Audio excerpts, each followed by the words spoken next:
Dewan Pers itu tidak diperbolehkan, tetapi tetap ada teman-teman, dan itu yang menjadi permasalahan. Nah, kita melihat fakta misalnya di tahun 2014, kalau misalnya ingin melihat contoh nih, misalnya nanti kita melihat ada Metro TV, misalnya saya sebutkan merek ya, apa-apa ya, kan ini ruang akademis, yang dimiliki oleh Surya Paloh ataupun ada ketua umum partai, ya sebagai ketua umum partai Nasdem yang memilih salah satu ataupun cenderung mendukung pada salah satu calon. Kemudian di kepemilikan media yang lain, TV One misalnya atau Antv yang mempunyai pilihan ataupun agenda politik yang berbeda, maka pilihan beritanya ataupun framing berita yang disampaikan oleh media tersebut akan berbeda. Itu contoh bagaimana misalnya kita berbicara tentang independensi, kita berbicara apa yang dikemas oleh media ketika berbicara tentang independen itu, atau memang ruang independensi itu hanya dimiliki oleh insan pers yang dalam tanda kutip berani atau mempunyai peluang kekuatan yang cukup besar untuk mereka berani berada di luar kepemilikan media itu, tapi saya belum menemukan itu secara langsung ya. Nah, kalau ditanya bagaimana peluang independensi saat ini, kalau kita bertumpu pada media yang besar, yang dalam tanda kutip konglomerasi media, maka kemungkinan itu juga akan sulit ya, atau kita akan sulit untuk menaruhkan harapan di situ. Nah, saya hanya mencoba memikirkan apa ya kira-kira yang bisa dilakukan untuk kita berbicara tentang independensi atau independensi satu informasi ataupun berita. Kita melihat dalam kemajuan teknologi informasi pada saat ini, dan itu memang disampaikan oleh Menkominfo, bahwa sekarang itu memang terjadi pergeseran konsumsi media di kalangan masyarakat. Nah, ini kan teman-teman mahasiswa yang ada, dan kondisi itu terlihat memang konsumsi media konvensional cenderung mengalami penurunan dari tahun 2011. Ini data dari Kominfo. Dari tahun 2011 sampai dengan 2021. Nah, konsumsi media yang turun dalam media konvensional, sebaliknya dalam media digital itu mengalami kenaikan. Artinya ketika kita berbicara bagaimana peluang independensi adalah bagaimana kita menciptakan peluang media yang kita ciptakan sendiri.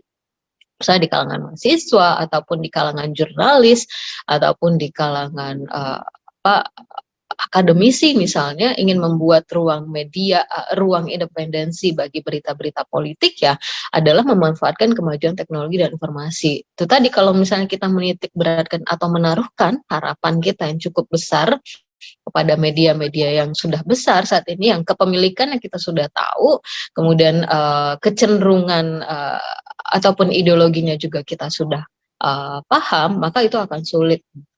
Bagaimana mereka akan sangat terikat dengan aturan-aturan di lembaganya, bahkan juga oleh pemiliknya. Artinya kalau bicara kemana kita mencari, ya kita harus melihat peluangnya apa yang bisa kita ciptakan saat ini. Nah, dalam artian saya tidak berbicara bahwa seluruh jurnalis tidak independen, tidak. Saya masih mempunyai teman yang cukup banyak, beberapa teman di Bengkulu yang saya pikir tulisannya bagus untuk menelaah berita ataupun ya untuk mengkritik sesuatu yang terjadi di Bengkulu juga masih sangat tajam gitu. Artinya masih ada peluang bagi jurnalis profesional, kemudian juga untuk yang lainnya berbicara atau membuka peluang media yang bisa kita ciptakan untuk berbicara ya agenda-agenda politik di Pilpres 2024 ini. Nah, saya pikir sudut pandang yang bisa saya kasih untuk pemantik diskusi kita itu Mas Gandhi selaku moderator. Ya mungkin kita akan lebih banyak, saya juga nggak sabar menunggu Mas Bowo atau yang akan disampaikan oleh Mas Bowo terkait dengan pengalaman beliau, kemudian bagaimana media-media independen yang bisa kita ciptakan di 2024 nanti atau menjelang 2024. Terima kasih Mas Gandhi, saya kembalikan. Baik, terima kasih Mbak Nurlianti Musni atas pemaparan materinya. Jadi intinya teman-teman, media itu punya kekuatan di situ, kekuatan untuk mengkonstruksi realitas agar publik itu ya mengikuti apa yang dianggap penting oleh media. Itu ya bisa melalui agenda setting, framing, dan juga framing. Dan yang perlu kita ingat juga adalah bahwa pers ini memiliki struktur, tujuan, dan juga kepentingan. Tapi yang juga kita harus ingat, pers ini punya tanggung jawab sosial, gitu. Sehingga ada muncul nih opini-opini tentang seharusnya media ini independen, gitu. Tapi dari yang dijelaskan tadi, sepertinya untuk media-media besar itu agak sulit untuk ditemui ya, media-media yang independen dalam kata lain yang bergerak sesuai dengan hati nuraninya sendiri gitu, tidak berdasarkan pemilik media.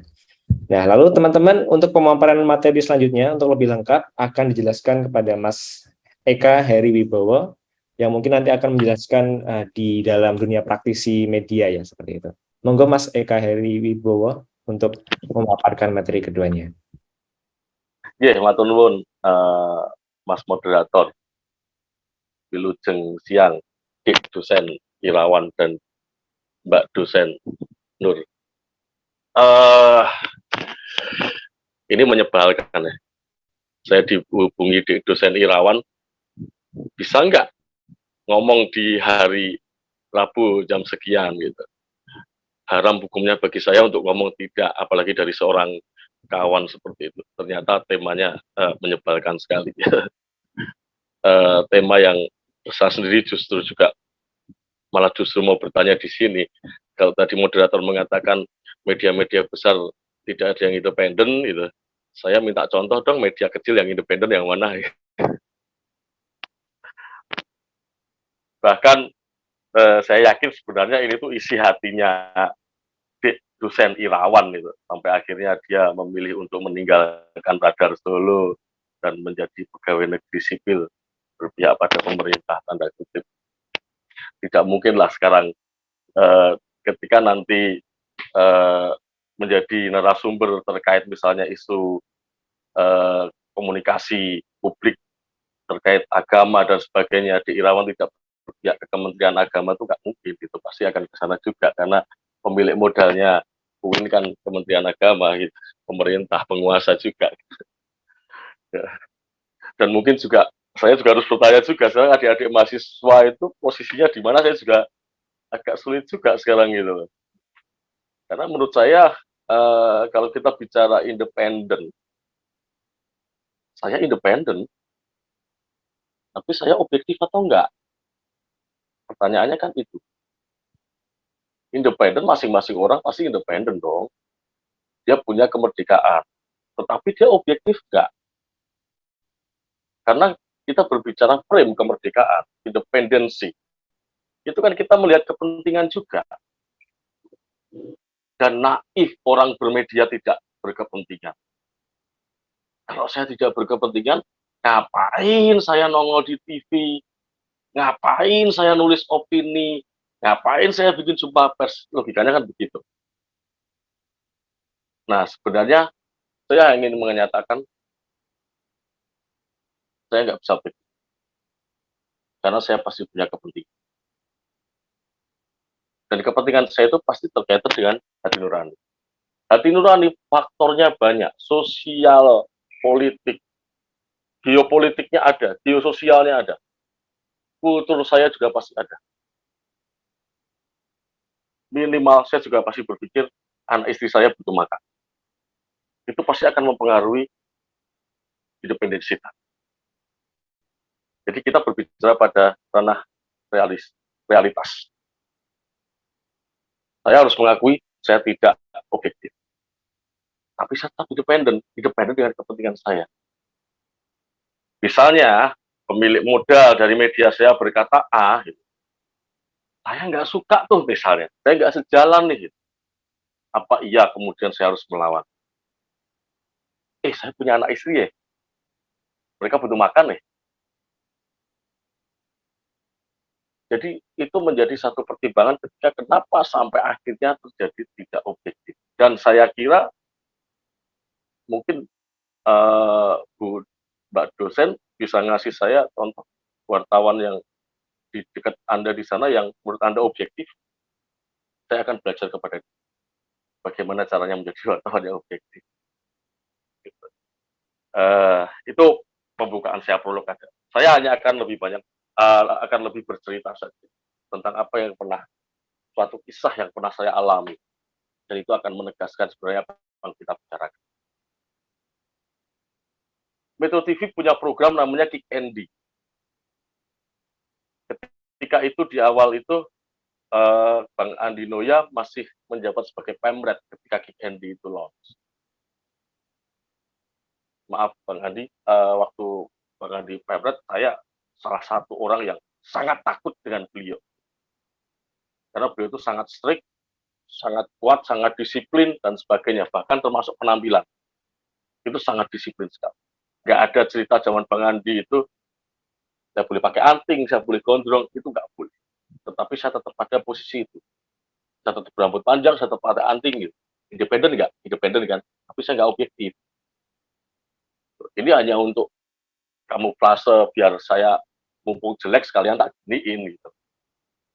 Sekalian rupanya elek sisan. Nah, ketika itu saya cuman berharap saya tidak bersentuhan dengan program itu. Karena saya membayangkan beban yang begitu beratnya ketika saya harus terlibat bagian dari program bikin. Kok ya ternyata tetap solo kena juga. Harus meliput narasumber Kick Andy. Beban yang saya rasakan berat sekali. Ini kalau sampai salah atau gambar saya jelek atau naskah saya nggak bagus, mampus saya. Bang Andi Noya pasti akan sangat marah. Di awal sampai 3 narasumber, sampai 3 episode itu, yang saya liput 3 pertama, saya masih merasa terbeban banget. Baru ketika suatu hari, tiba-tiba saya ditugaskan untuk meliput narasumber Kick Andy, lokasinya jauh, di sebelah selatannya Waduk Wonogiri, saya lupa kecamatannya mana itu. Namanya Bu Yanti. Dia sopir bis malam perempuan. Waktu itu sih saya lagi hamil 3 bulan anak pertama saya, dan dia ikut meliput ke sana. Kami ke sana dengan jalan yang waktu itu masih agak bergelombang gitu. Sampai di rumahnya sederhana gitu. Orangnya gagah, perempuan tapi gagah gitu. "Monggo Mas, mari masuk Mas." Wah, sambutannya hangat sekali. Seolah beliau itu tanpa persoalan. Begitu kami sudah ngobrol-ngobrol, saya belum sempat ambil gambar, baru ngobrol.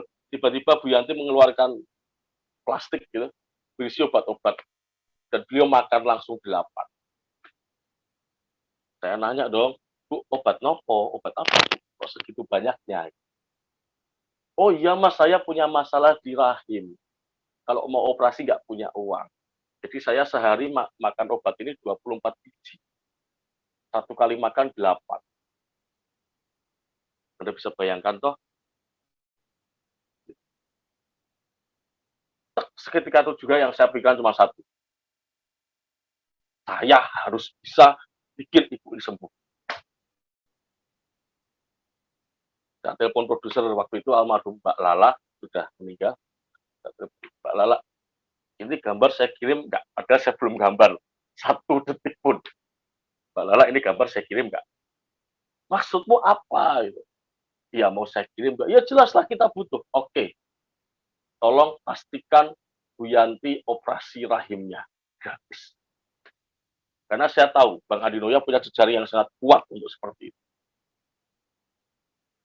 "Kok jangan gitu loh." "Udah, pastikan dulu Mbak, saya tunggu." "Oke, oke."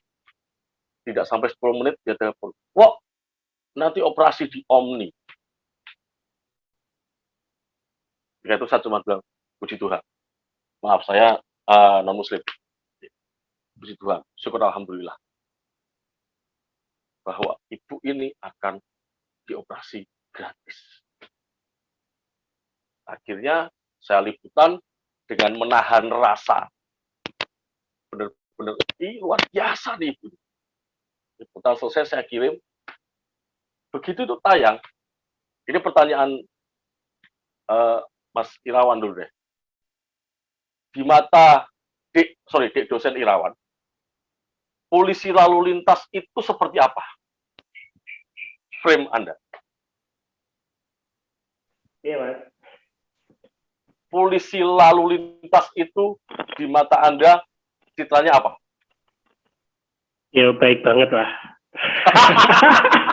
Ya, oke, objektif sekali. Oke, terima kasih. Bapak ASN PNS Kementerian Agama. Hidup Sambu.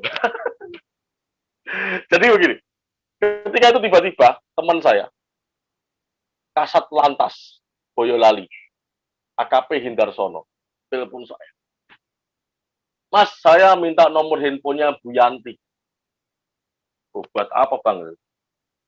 Saya mau cegat dia di Boyolali. Kalau dia nyopir ke Jakarta lewat Boyolali, saya cegat. Mau saya kasih uang buat uang saku ke Jakarta. Langsung.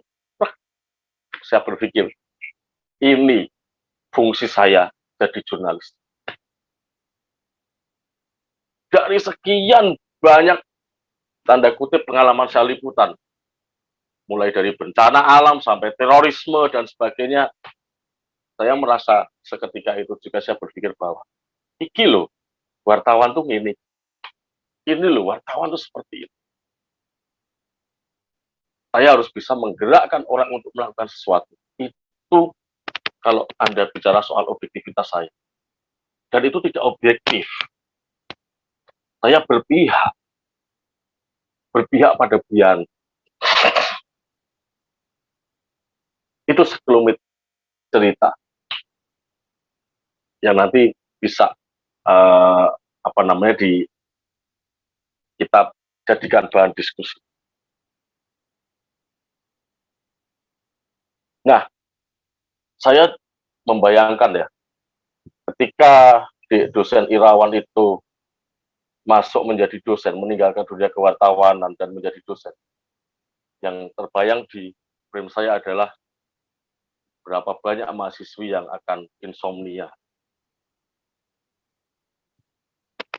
Bukan karena gantengnya di Irawan, kan? Karena sulitnya membohongi di Irawan yang sudah berpengalaman di lapangan, sehingga dia paham betul seperti apa pola komunikasi dan sebagainya, strategi komunikasi dan sebagainya.